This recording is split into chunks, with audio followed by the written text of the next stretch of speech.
Carmen Herrera Lorenzo, año de nacimiento, diciembre del 52, recién cumplido 70, y lugar de nacimiento, pues en el Castillo del Romeral.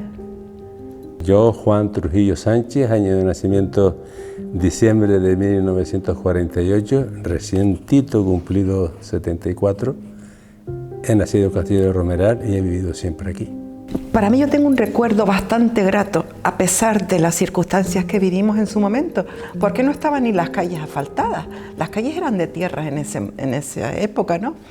Y había dos escuelas, una para las chicas y otra para los chicos, pero que allí no habían cursos, sino ahí todo el mundo iba a la misma escuela. Y luego cuando salíamos de ahí, quienes teníamos posibilidades de estudiar con becas, porque en aquella época era muy complicado estudiar porque no se disponía de medios económicos. Su hermana y yo, en este caso, y otra persona más, pues tuvimos becas, íbamos al Instituto de Telde, que era el más cercano de todos y estaba recién creado, digamos, ¿no? Y no se llega a Telde como ahora, en media hora. Antes había que coger el correo, que se llamaba en aquella época, y teníamos que subir por la Cuesta del Goro, que se llamaba. O sea que tardábamos en llegar desde ahí a Telde, al instituto, como 45 minutos o más. Y teníamos clase de lunes a sábado, mañana y tarde, de lunes a viernes, y el sábado hasta mediodía, que para nosotros eso era algo, vamos, fantástico, ¿no? Y nos decían las chicas del sur, allí en el Instituto de Telde, porque éramos tres del sur realmente, del Castillo del Romeral, ¿no? Y fue un recuerdo bastante grato. Yo recuerdo de infancia y el entorno, soy un poquito mayor que ella, nací antes, pero lo recuerdo era que la vivencia en espacios libres y abiertos, que todo estaba abierto para jugar sin juguetes, papayoyo, piola, el fútbol sin campo, con pelotas hechas de tiras de plataneras, con hojas de platanera,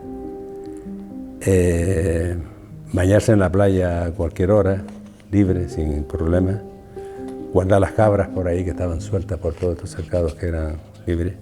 Y en cuanto a espacios, el área de las salinas, las salinas ya estaban media degradadas, pero había espacio para jugar. En los cocederos, que todo esto es un entorno diferente, ahora se ha modificado todo, ya no es lo mismo de antes. Lo que llamamos los balaches, tierra sacada de donde se hicieron las salinas y se amontonaron allí para que sirvió de parapeto y de pared para protegerlas del agua del mar y de otras cosas, ya no perviven. Y bueno, pues eso eran los espacios y lo que teníamos en aquel tiempo para entretenernos y poder jugar dentro de las posibilidades que teníamos. Sí, nosotros las chicas pues teníamos unos juegos diferentes, lógicamente, al matarilerile, a la comba que se dice por ahí, pero nosotros al salto de la soga, ¿no? Y luego también al corito de San Miguel, a ese tipo de cosas, ¿no? O sea, eran juegos totalmente, los chicos jugaban una cosa y las chicas a otra, pero de verdad que fueron tiempos tan lindos, lo pasábamos tan bien, que es algo que no se te borra, ¿no? Y luego también algo que hacíamos con frecuencia, un grupo de amigas, era irnos caminando, que para nosotros era una gran diversión, irnos caminando desde el castillo hasta aquí, hasta Juan Grande, que para nosotros eso era, vamos, venir andando para acá y regresar al castillo era también una diversión. Hasta que empezó luego el teleclub, que después en esa época, uno con 18 años más o menos tendría uno, que venía a tocar al teleclub un equipo que se llamaba Los que Faltaban, íbamos allí a bailar un rato y a pasarlo bien. Y después los bailes que se hacían en la sociedad, que tocaba también un grupo de gente de allí, del castillo, y iba la gente a bailar allí también.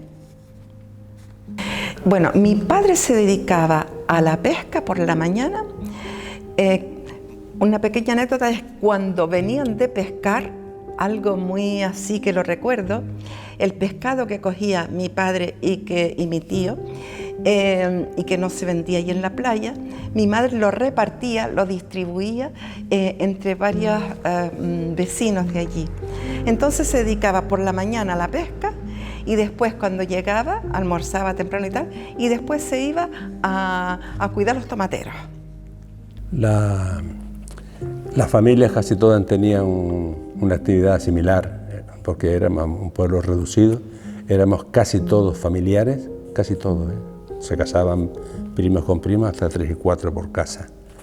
Y entonces el trabajo fundamental de los más mayores, hubo muchos que trabajaban en la salina, lo hacían los salineros, pero también en la pesca era un complemento importante. La agricultura, el tomate fue después, pero dio tiempo a que nosotros lo viésemos cuando estábamos creciendo. Pero antes de nosotros casi los tomates casi no existían.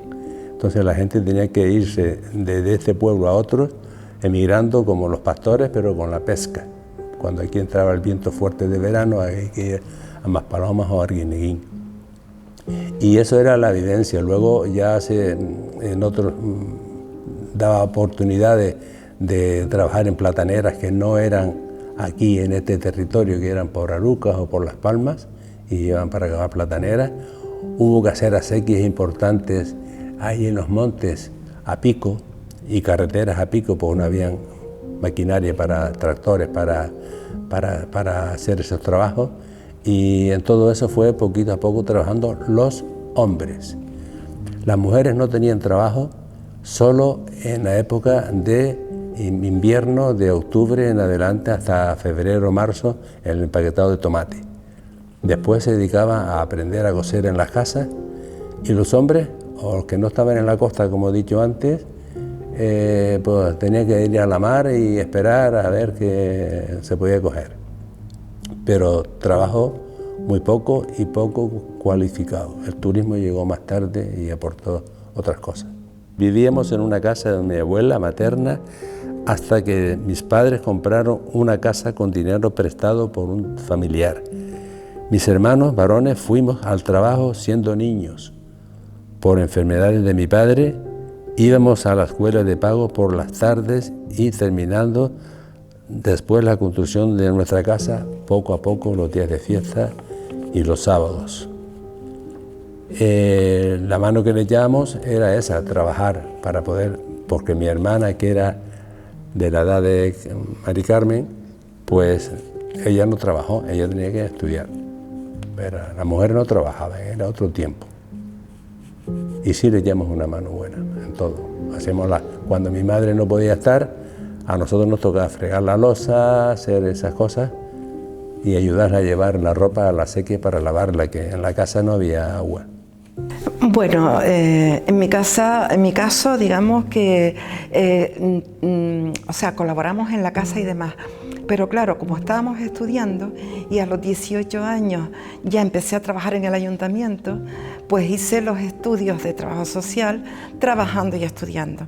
Entonces colaborar en otros aspectos sí que no, porque ya en ese sentido además teníamos que sacar una nota media de 7,5 cuando estudiamos en el instituto para que nos pudieran dar becas, porque si no era complicado por nuestra parte continuar trabajando, aunque mis 3 hermanos mayores, que trabajaban los chicos en esa época, trabajaban, y mi padre. Entonces realmente no pasamos verdaderas necesidades económicas, lo cual sí ocurrió en algunas familias cercanas, ¿no? Y me llama la atención cuando se pedían cosas unos vecinos a otros. Mire, deme una escudilla de gofio, o préstame una escudilla de azúcar, o préstame no sé cuánto. Y se ayudaban mutuamente los vecinos unos con otros. Y eso es de verdad digno de mencionar, porque eso hoy es muy extraño que ocurra, ¿no? Y luego otra cosa, que lo compartí el otro día con Juan, es que se rompía un plato, por ejemplo, y había un señor, Eliita, que pegaba los platos. ¿Vale? Y se turnaban, había familias donde se turnaban para poder comer, porque no habían platos suficientes o cucharas suficientes. Entonces, pues eso ocurría. Y eso, el arreglo de platos por parte de un señor que se llamaba Eliita, pues ocurría, ¿no? Y después el arreglo de alpargatas, que también cuando se rompían, pues se cosían. Y eso hay que mencionarlo, porque ahora se te estropean un pico, y sin estropear, nada, comprar unas nuevas. Y eso hay que valorarlo, la verdad es que sí. Yo, como dije antes, cuando tenía 10 años, recuerdo que me puse allí al lado de la mesa del maestro y le dije, mi madre que me se borre. Él me fue a quitar de la escuela de pago por las tardes y yo le dije, no, por el día. Dice, no te puedes quitar. Y yo, pues, mi madre se lo dirá. Entonces, necesité ir a trabajar. Mi padre se había hecho una enfermedad y no podía trabajar. Y teníamos que pagar la casa y mantener la familia. Entonces me fui a trabajar a los tomateros, a todas esas piedras que se ven por allí, en ese territorio que están todas las piedras amontonadas. Nos tocó sacarlas a los niños de mi edad y sacarlas y amontonarlas fuera para formar lo que se llama un cercado. Y luego ya plantar, cultivarlo y todo eso, aprendimos hasta que fuimos creciendo ahí. Y luego, pues cuando tenía 16, creo que fui a trabajar a un taller de mecánica. Estuve unos años trabajando allí.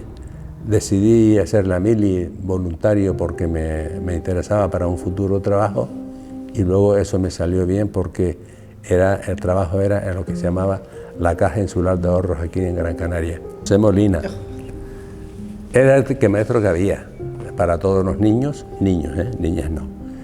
Y era pues para mí un buen maestro. Lo que pasa es que en aquellos tiempos era la enseñanza y el entorno en el que vivíamos era un poco áspero, si se quiere. Yo siempre digo que hay que tener en cuenta que nuestro pueblo es un pueblo que estaba acostumbrado a luchar contra todos los elementos, el viento fuerte que hay aquí, vivir de la pesca, luchar contra el mar, luchar contra no tener comida, venir a buscar leña por aquí para poder hacer la comida por esos montes. Y eso generaba un pueblo que no era nada amable, porque solamente había un árbol, un taraal, que estaba en el árbol de la abuela de Mari Carmen. No había más nada, no había un ambiente que te incitara a ser ni siquiera amable. O sea, la gente, como eran familia unos con otros, se trataban a su manera. Pero bueno, era difícil vivir allí, y imponer su orden y su criterio también le costó al maestro lo suyo. Pero yo creo que sí lo consiguió. Recuerdo a doña Luisa, que nosotros éramos unos niños y era muy mayor ya, que era la que nos daba clase allí. Y luego vino doña Josefa Pérez Ortega y doña Paqui Morales. Fueron nuestras maestras, ¿no? Y nada, lo que comenté antes, ¿no? Que estábamos desde pequeñitos hasta que íbamos al instituto, los que íbamos, estábamos en la escuela.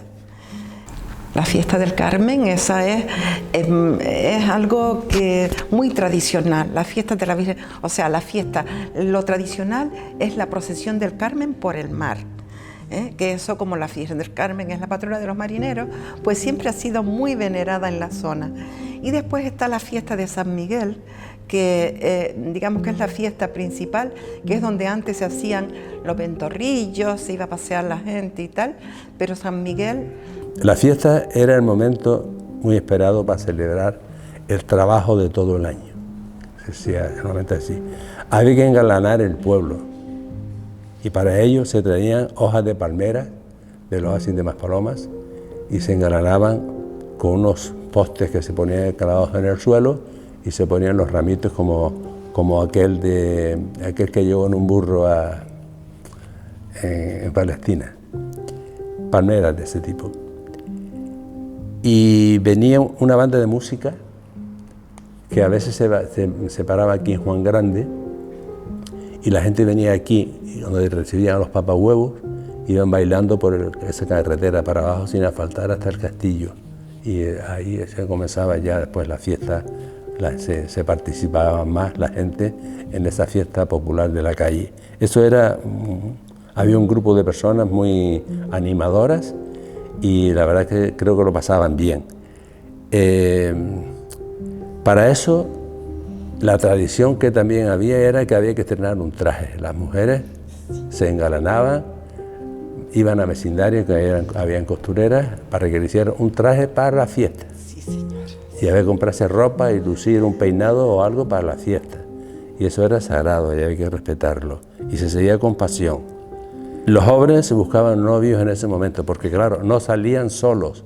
Aquí no, la gente no salía solos de novios, se grababan detrás de una puerta. Entonces, en la oportunidad del paseo durante una noche o 2 noches, del viernes y del sábado, pasear por la calle, pues era ocasión de hablar con aquel que tenía ganas de verlo y de hablarlo y no podía, pero aquel era el momento. Y sí, dio sus frutos.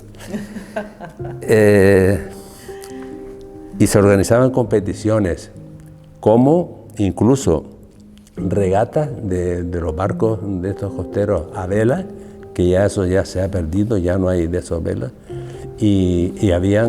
porque había aquí buenos marineros para hacer esa regata, que no es la vela latina, es la vela romana. No era cuadrada, pero era triangular, pero me parece que era romana. Y luego carreras de cintas en bicicleta para meter eso por llevarse el premio. Carrera de sacos.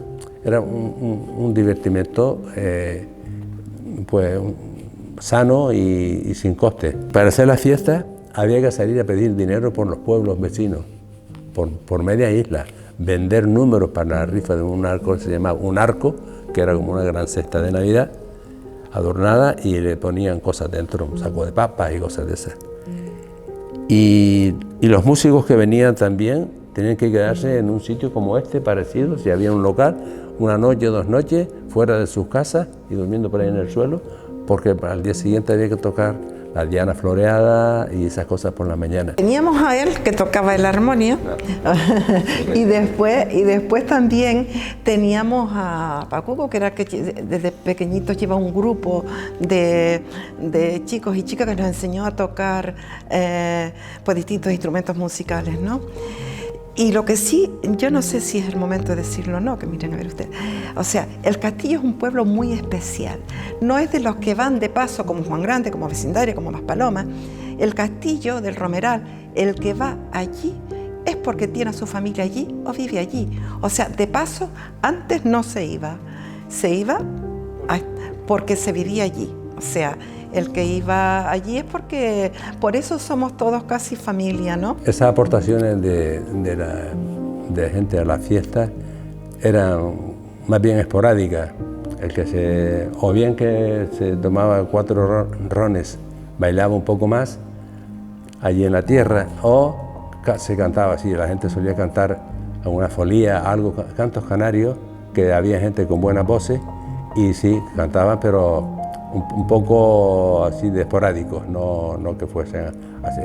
Más tarde surgieron gente más preparada con instrumentos para tocar, pero verás que 2 guitarras, un laúd en una plaza donde hay 400 personas no se oye, no había instrumentos musicales, no había nada, entonces había poco de eso, pero participación de la gente a nivel esporádico sí.